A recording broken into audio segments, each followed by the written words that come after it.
নমস্কার আমার প্রিয় বন্ধুরা, তোমরা সবাই কেমন আছো? আশা করি সবাই খুব ভালো আছো, সুস্থ আছো। তোমাদের আশীর্বাদ ও ভালোবাসায় আমরাও খুব ভালো আছি, সুস্থ আছি। আলপুর জেলার ছোট্ট একটা শহর থেকে আমি মনিকা আমার আরেকটি নতুন ব্লগে তোমাদের সবাইকে স্বাগত জানাই। তো আজকে হলো সোমবার, সরস্বতী পুজো। তো তোমাদের সবাইকে জানাই শুভ সরস্বতী পুজো। সরস্বতী পুজো অনেক অনেক শুভেচ্ছা ও ভালোবাসা। আজকের দিনটা তোমাদের সবারই খুব খুব ভালো কাটুক এই কামনাই করি ভগবানের কাছে। তো এখন হচ্ছে সকাল 10:30 বাজে, এই সবে স্নান টান করে এলাম। সকালে ঘুম থেকে উঠতে অনেকটা লেট হয়ে গেছে, সেই কারণে সমস্ত কাজে কর্মে একটু লেট হয়ে গেছে।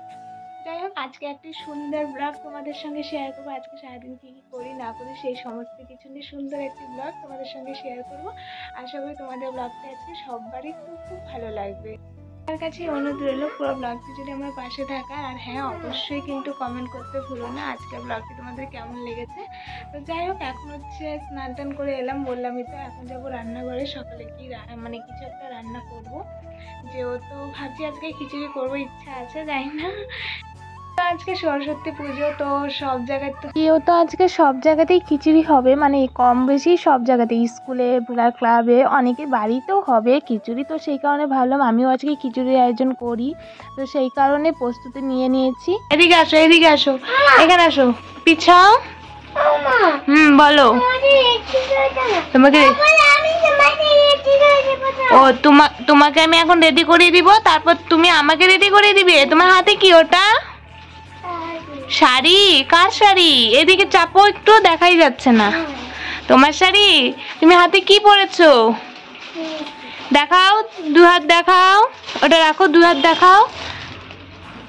ওয়াও, কি সুন্দর মেহেন্দি। বাবা, আবার নেল পালিশও পরেছো? পায়ে পরনি? পায়েও পরেছো?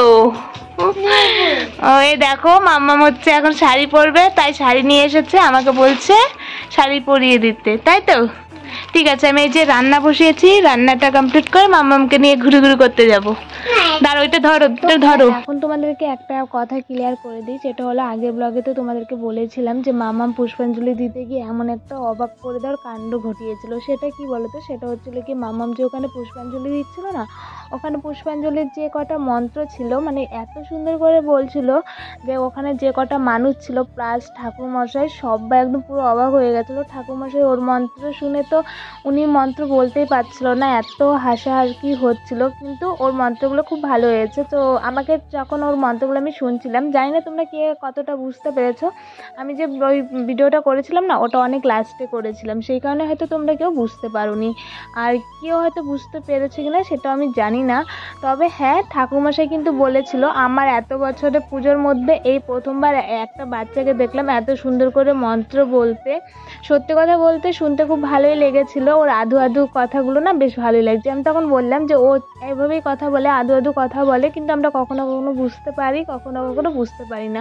তো ঠাকুরমশাই বললো যে না, ওর প্রত্যেকটা মন্ত্রই তো আমরা বুঝতে পারলাম, আর এত সুন্দর করে বলেছে না যে শুনতে ইচ্ছে করছিল, মানে যে শুনতেই থাকি, মানে ওরকমভাবে আর কি মন্ত্রগুলো পড়েছিল। যাই হোক, তারপর তো আরও অনেক গল্প হয়েছিল, তারপর মামা ওখানে ঠাকুরমশাইকে প্রণামও করেছিল, আরও অনেক কিছু হয়েছিল, সেগুলো তোমাদের সঙ্গে শেয়ার করতে পারিনি, কারণ আমার ওখানে ব্লগটা কন্টিনিউ করতে খুবই লজ্জা লাগছিল, তো সেই কারণে তোমাদের সঙ্গে শেয়ার করা হয়নি। আর এদিকে দেখো, আজকে সকাল সকাল আর কি মানে ঘরের সমস্ত কাজকর্ম করে মামামকে রেডি করিয়ে সোজা চলে এসেছিলাম পার্কে, মানে পার্কে এসেছিলাম, আর প্লাস আমাদের এখানে যে কটা স্কুল ছিল মানে ওই পার্কের পাশে, সেখানেও গিয়েছিলাম। তো মামামকে কি শাড়ি কিনে দিয়েছি বা কী শাড়ি পরেছি সেটা তো তোমরা দেখেই ফেলেছো। হ্যাঁ, লাল আর সাদার মধ্যে একটা শাড়ি কিনেছিলাম। তো অনেক লাস্টে গিয়েছিলাম বলে আমি সেরকম ভালো কোনো কালেকশন পাইনি, কারণ হচ্ছে কি আমি চেয়েছিলাম হলুদ আর লালের মধ্যে নিতে, কিন্তু সেটা আর পাইনি। তো যাই হোক, যেটা পেয়েছি সেটাই নিয়ে নিয়েছিলাম। আর এদিকে দেখো হচ্ছে স্কুলগুলো ঘুরে এখন চলে এসেছিলাম মেলায়।